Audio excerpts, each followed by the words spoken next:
Welcome everyone. My name is Ferran Martinez. I am professor here at the School of Government and International Relations at Griffith University. I am also the ERRN Queensland convener, and today is my very pleasure to introduce with us to have my colleague, Dr. Sarah Cameron. Before I properly introduce her, allow me to acknowledge the traditional custodians of the land on which we're meeting and pay my respects to elders past and present, and extend that respect to all Aboriginals and Torres Strait Islander people. Today, Griffith University has several campuses, Southbank, Nathan, and Mongrabat, where Nathan today is located on the land of the Yugarabul, Yugera, Jagera, and Turrbal peoples. So welcome everybody, welcome all of you from here, and I hope you're doing all right, and you're doing well, actually. Today we're very excited to have Sarah Cameron. Dr. Sarah Cameron, as you will know, is a colleague of ours. She's a senior lecturer at the School of Government and International Relations, and she has been the CI, the chief investigator on the Australian election studies for a long time. The AAS, or the Australian Election Studies, is the major survey on voter behavior and public opinion that has been fielded every single election in Australia since 1987. So in other words, some of you in this room are younger than the survey. Some others are older, but not by much. So, it's quite something. Most of us, those here that are researchers and practitioners, have used the AAS at some point in our lives. So it's fantastic to have Sarah today talking about the last release, which I think, if I get it right, was last week. It was launched at Parliament House in Canberra, and you may have stumped Sarah on the ABC or any other channel, but I stumped her the other day on ABC iView, and I was like, oh, here she is. So we have very, very fresh results.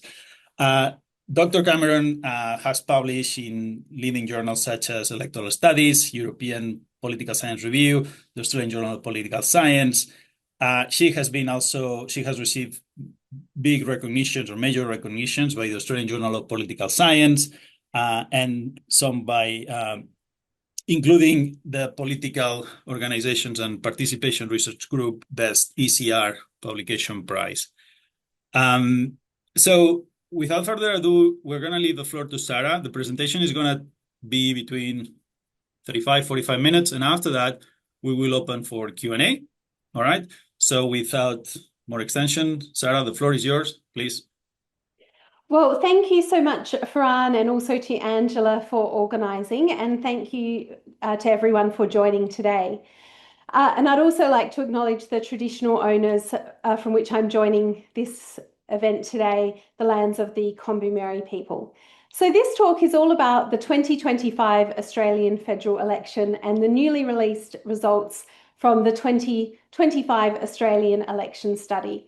And the Australian election study is a collaboration between the Australian National University and Griffith University. So I would like to acknowledge both universities for the support we receive for this project.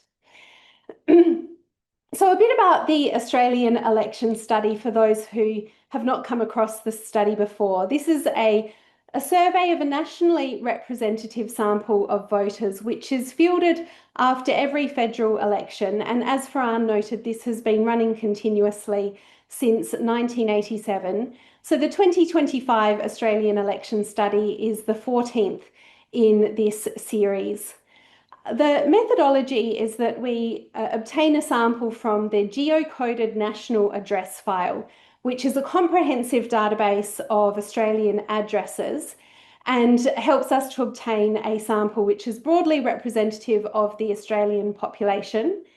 In terms of how we approach these individuals, we have shifted over time from being a mail-out, mail-back survey to what is now a push-to-web methodology, which is that we contact people in the post and direct them to complete the survey online with some incentives for participation. And there's a whole series of reminders. And for those that don't complete it online, we send out a hard copy questionnaire for them to complete to maximise responses. In the 2025 survey, we have over 2,000 respondents, and the survey asks over 200 questions covering how people voted, why they voted the way they did, and attitudes towards the political parties, the political leaders, as well as attitudes towards democracy more broadly, and public opinion towards policy making in Australia, among many other things. The Australian Election Study receives funding from the Australian Research Council, and as I mentioned, this is a national project currently run as a collaboration between the Australian National University and Griffith University. And there's a large number of individuals and organisations supporting the project. We work with the Social Research Centre to field the survey, and we also collaborate with the Australian Data Archive, who helps make this data accessible and available for other researchers around Australia and beyond to conduct their own research. The data and reports is all available on the Australian Election Study website. Now, we just released the 2025 Australian Election Study last week. The data is available, and we also published 2 reports shown here to highlight some of the key findings. The first report is the latest edition in the Trends in Australian Political Opinion series, which tracks attitudes across over 140 indicators from 1987 through to 2025, or a shorter period of time, depending on when questions have been asked. That report is a collaboration with Ian McAllister and Juliette Peach. We also release a report on the 2025 Australian federal election to highlight some of the key findings from this year's election study. And this is a collaboration with Ian McAllister, Simon Jackman, and Jill Shepherd. The results I'm presenting today, some of them come from these reports, and I'm also collaborating on a paper with Ian McAllister, which is the basis for some of the analysis in this presentation as well. So the 2025 Australian federal election was a historic win for Labor. Labor secured over 90 seats in Parliament and 17 more than the 2022 election, which they also won. Their two-party preferred vote at just over 55% was the largest since the 1970s. And at the same time as they received this big win, their primary vote was only 2% higher than it was in the 2022 election, which was its lowest since 1934. So on the one hand, we've seen this drift away from both major political parties over time, which has led to a low vote share for Labor as well as the coalition. But still, we saw this huge win for Labor in terms of seats in Parliament. For the Liberals, this was a historic loss, with their lowest vote share since the party was founded. And for the first time on record, more voters supported a minor party or an independent candidate than the Liberal candidate. So there wasn't just one factor driving this result. There was a combination of short-term factors which were important during the election campaign, as well as long-term factors which have been gradually transforming how politics works in Australia. So I'll cover 3 of these short-term influences and 3 of these long-term influences in this presentation to understand the 2025 election result. So in terms of short-term influences on the election, there was, of course, the election campaign and the policy positions that were put forward by the parties during the campaign. There was the contest of leaders between Anthony Albanese and Peter Dutton. And there was also a particularly volatile international context during the campaign, which had some impact as well. Now, in addition to these short-term influences, there are long-term influences, including de-alignment from political parties, a growing gender gap in voter behaviour, and generational change, which are reshaping on a slower trajectory how people vote in Australia. So let's first look at some of the short-term influences, beginning with the election campaign and some of the policies that were put forward by the two major political parties. So cost of living was the big issue in this election, and that was reflected in the policies put forward by both major political parties. Some of Labor's key policies included policies on housing affordability for first home buyers, including a policy to build 100,000 new homes for first home buyers and help first home buyers to enter the property market with just a 5% deposit. They also put forward a tax cut, which the coalition said that they would repeal. That was very interesting positioning for the major parties in this election, as people normally think of the coalition as being the party of lower taxes, although Labor went into this campaign offering the lower tax for voters, and we'll see how that played out in how people voted. We could also often see Anthony Albanese during the campaign with a Medicare card, tying into a proposal to expand bulk billing, also to address cost of living concerns, and there was a policy to reduce student loan debt. The coalition had their own set of policies to address housing affordability, including enabling access to superannuation, to put down a deposit for first home buyers. They also had a key policy to address the cost of living concerns by cutting the fuel excise. And the most frequently seen image of Dutton on the campaign was him at a petrol station. They also had a key policy around introducing nuclear power into the energy mix in Australia. And there were some reversals during the campaign as well, notably a proposal to end work from home flexibility for public servants in Canberra, which was reversed once it became apparent that that policy was unpopular and was having negative impacts beyond the capital.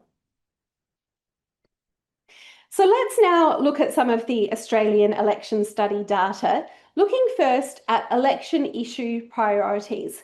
We provide respondents with a list of policy issue areas and ask them which was the most important consideration during the election campaign. This confirms that 2025, similar to 2022, was a cost of living election. 36% identified cost of living as their top concern. And when we break that down across different groups of voters, voters for all the different party groups had the cost of living as their top concern. So this issue cut across the political spectrum. When we combine the cost of living with other economic issues, including management of the economy and taxation, it was 2 in 3 voters who identified an economic issue as their top concern, which was higher than it had been in other recent elections. So economic issues were particularly salient in this election. Housing affordability was the 5th most important issue overall, although when we break this down across different groups, among renters, it was their 2nd highest concern after the cost of living. And making some comparisons over time, climate change and the environment was less salient than it had been in 2019 and 2022, in part due to the heightened salience of economic concerns in this election. Another question that we ask is which party people prefer across these different policy issue areas. The results for 2025 are shown here. And what this shows was that Labor was the preferred party on 9 of these 10 policy areas, including health, climate change, the cost of living, and management of the economy. The coalition only had an advantage of 6% on one issue, which was national security, although national security was not a high salience issue during the campaign. Only 3% of Australians identified national security as their top concern in the election. Now, this result is actually unprecedented. We've been tracking this over a long period of time since the 1990s. And what we normally see is that Labor has a consistent advantage on health, education, and the environment. And the coalition has, until now, a persistent advantage on various economic policy areas, including taxation and economic management. So this is unprecedented to have one political party dominate almost all issue areas. And the key shift is that Labor, for the first time, overtook the coalition as the preferred party on management of the economy and taxation. The graph here shows the coalition advantage over Labor on economic issues. And on management of the economy, we can see that in 2016, for example, the coalition had a 27 percentage point advantage over Labor. But in this election, Labor had a 4% advantage over the coalition. Now, this is the first time on record that Labor has overtaken the coalition on these economic policy areas. On taxation, we've been tracking that since 1990. So for over 3 decades, coalition had the advantage on taxation, and they've been overtaken by Labor in 2025. Now, there is some context to this. In terms of policies, Labor went into the election campaign offering a tax cut, which the coalition said they would repeal. So that's presumably a factor in this shift in preferences on taxation. Also, in terms of perceptions of the capability of parties to manage the economy, there were some indicators in the lead up to this year's election that the economy was starting to head in a more positive direction. There was the first interest rate cut since 2020 in February of this year. And if we contrast that to the 2022 election, there was the first interest rate rise in over a decade in the lead up to that election. So these interest rate rises and cuts provided different signals about the direction of the economy.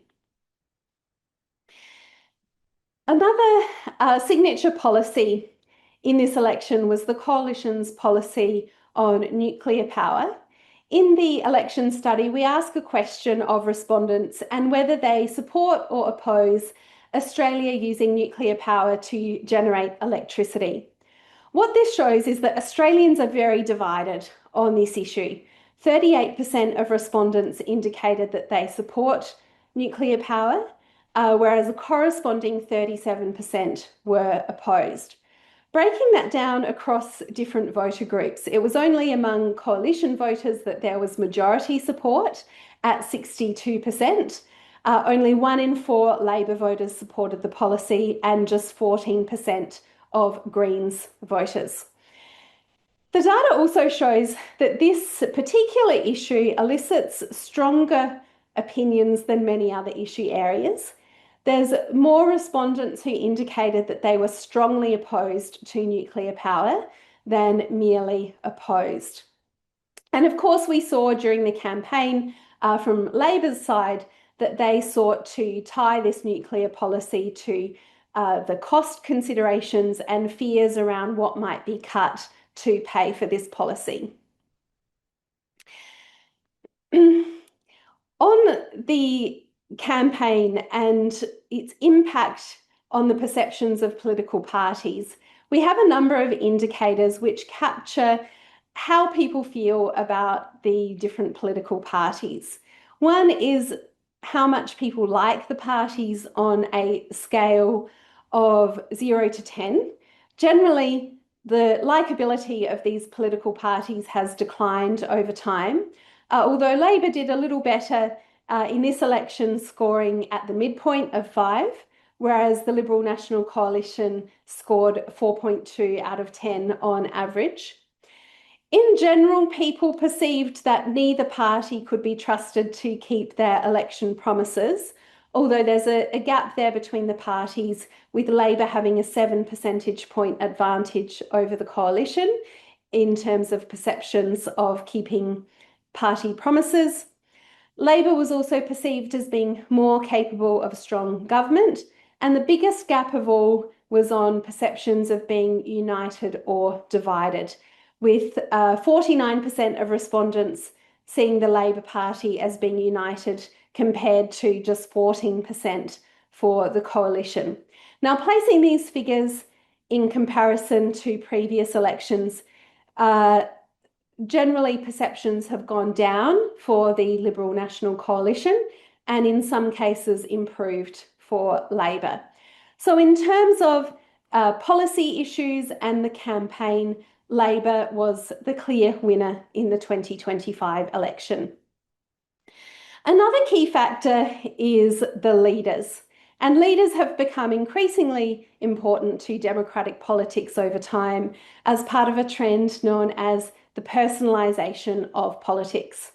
We ask a question in the survey about how much people like the voters on a scale from 0 to 10. And the graph here shows the average score for the key party leaders in the 2025 election. So Anthony Albanese scored around the midpoint at 5.1 out of 10 on average, and that was 2 points higher than Peter Dutton.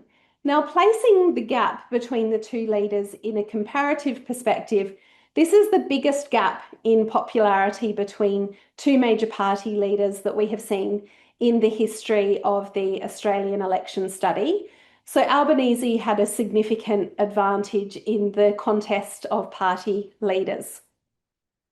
We can situate these results in terms of the popularity of leaders over almost 40 years, from 1987 to 2025. And this shows that Albanese is around the middle of the pack there with his ranking of 5.1, ranking 13th out of 28th. And then we can see some of the recent party leaders towards the bottom of the scale there. And this is part of a broader trend of declining leader popularity.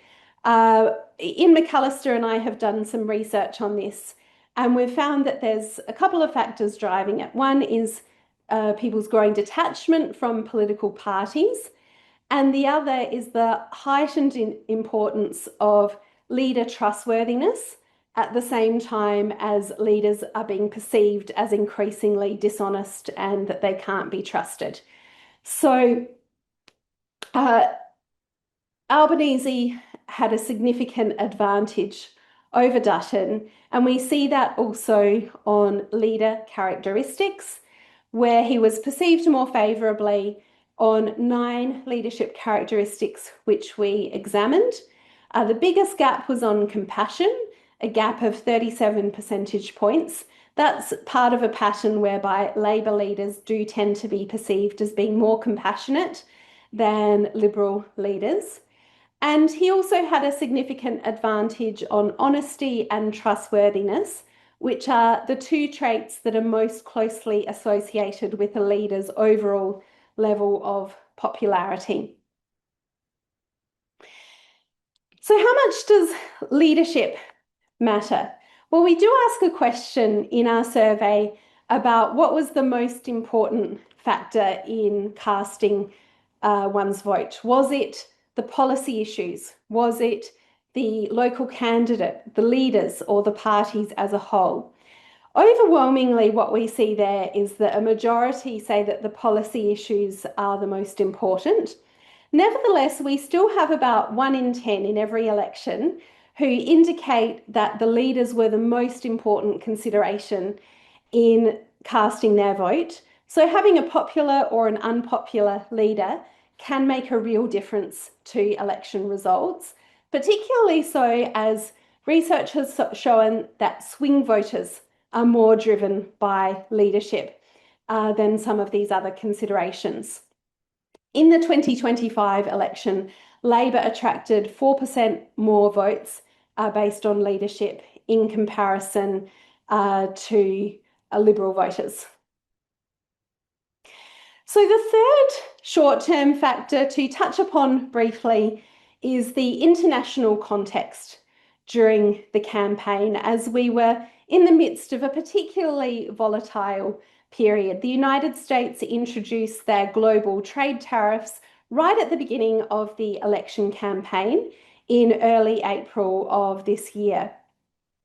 So this was seen as an economic threat, and looking at polling data shown here, which is thanks to McAllister, Pandanus and Werner, it triggered a slight rally round the flag effect. This is when people perceive an external threat, whether that be a military threat, an economic threat, or we saw it in COVID, a health threat.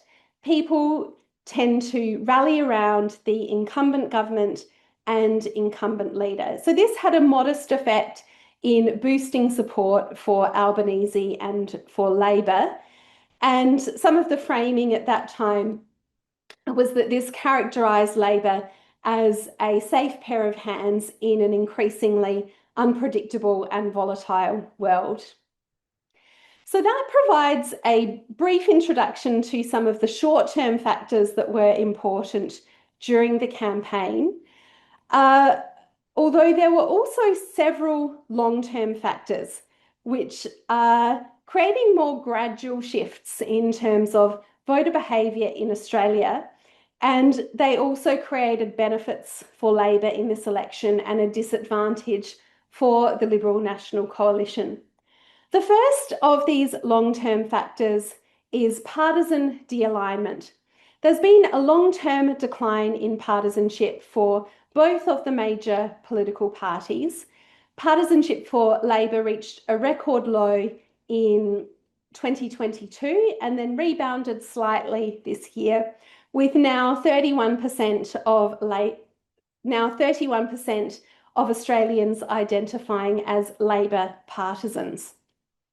Partisanship for the Liberals reached a record low this year, with just 24% of Australians identifying as Liberal partisans.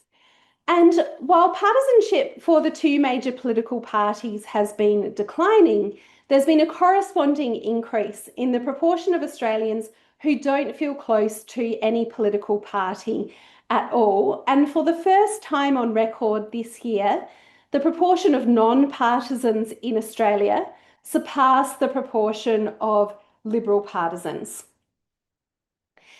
A related indicator to partisan de-alignment is growing voter volatility.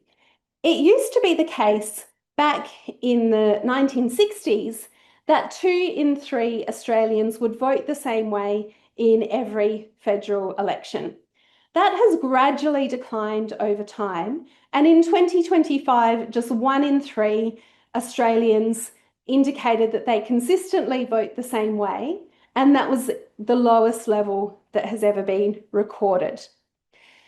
We see other indicators that suggest a more volatile electorate, including a decline in the use of how to vote cards over time. Just 31% indicate that they follow the how to vote cards. There's also been a general trend of fewer voters making up their mind how they're going to vote far in advance. Now, partisan de-alignment and growing voter volatility, this is affecting both of the major parties. However, it's had a disproportionate impact on the fortunes of the Liberal National Coalition, as they have lost some of their previously safe Liberal seats to independent candidates.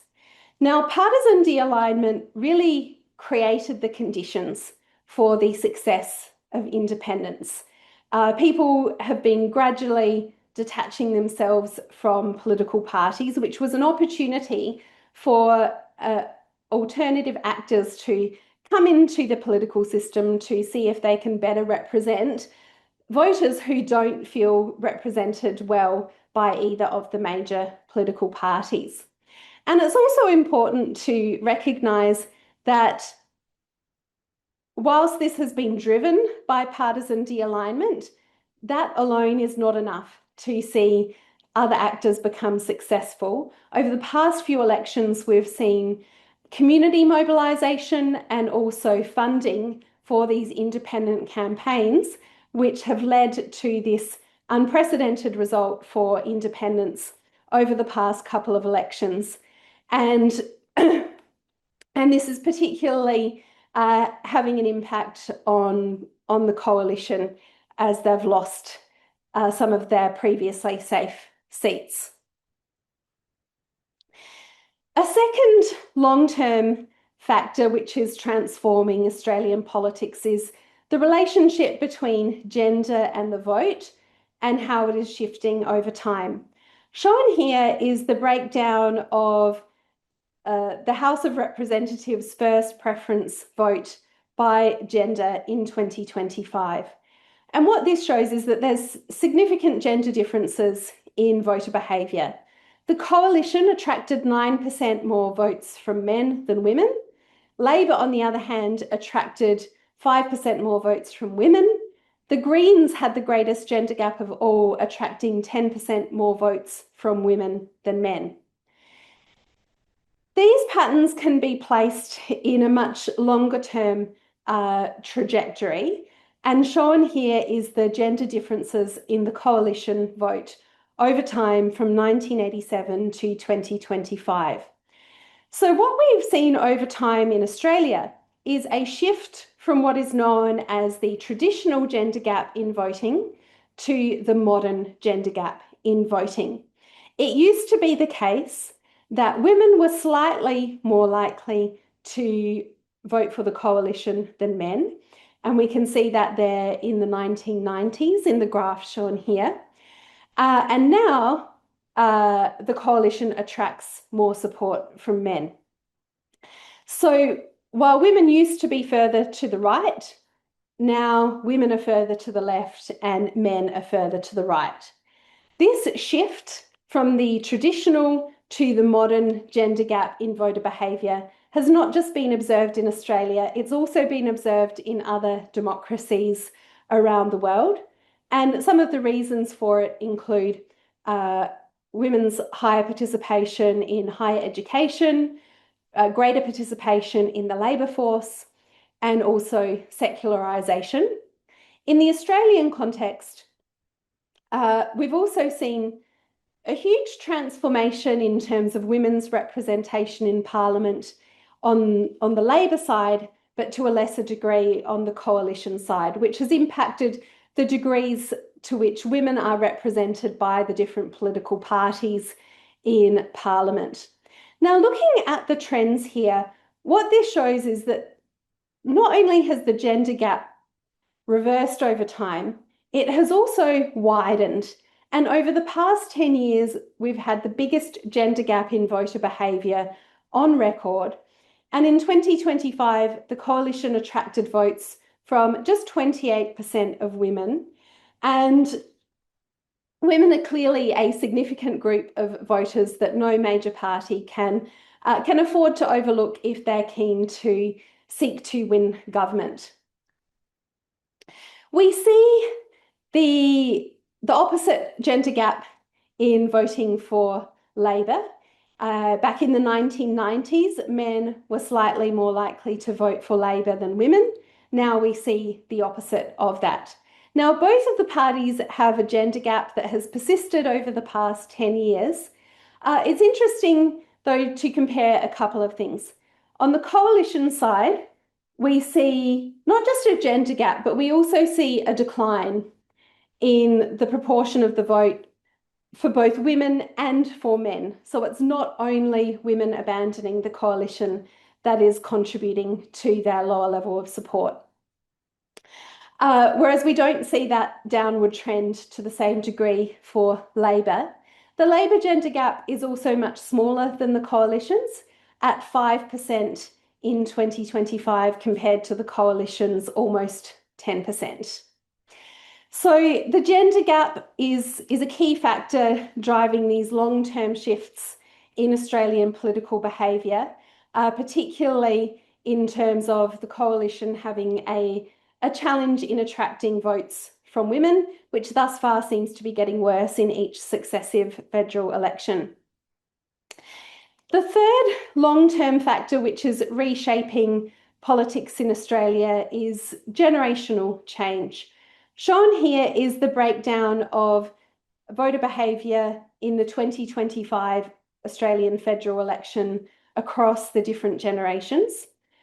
What this shows is that Gen Z and millennials are much more likely to vote for Labor and the Greens compared to the older generations who give more support for the coalition.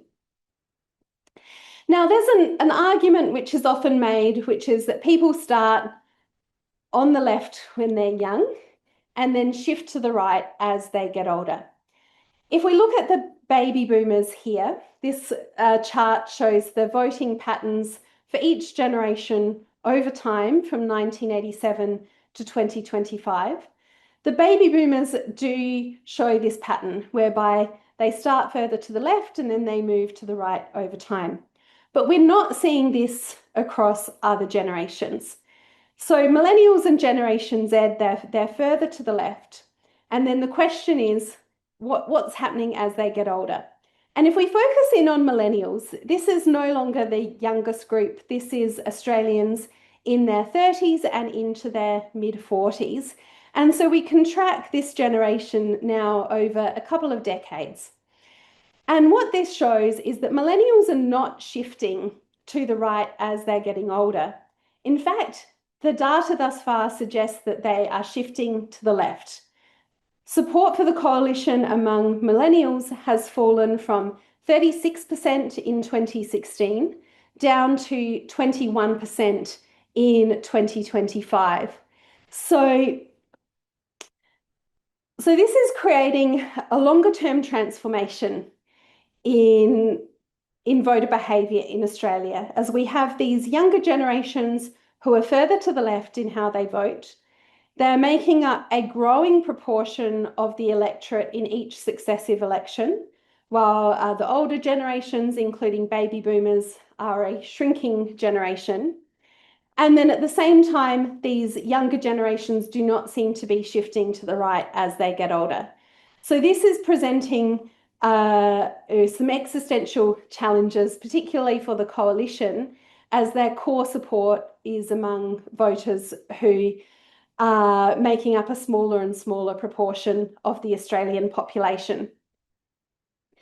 So to sum up some of the findings, the 2025 Australian federal election result was not just shaped by one or two factors. It was a whole combination of short-term and long-term factors which created some benefits for Labor and disadvantaged the coalition. And that's reflected in the result we see, which was a major win for Labor. So some of the key short-term factors during the campaign included Labor being the preferred party almost across the board on policy issues, and for the first time on record overtaking the coalition on economic management and taxation.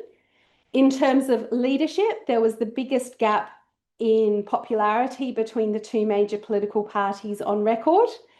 And there was that more volatile international context during the campaign, which created a level of heightened support for the incumbent government. In addition, we have these long-term factors which are creating more gradual change in Australian politics, partisan de-alignment, which has supported the rise of independents, the gender gap in voter behaviour, which has widened over time, and these major changes in generational patterns of voting.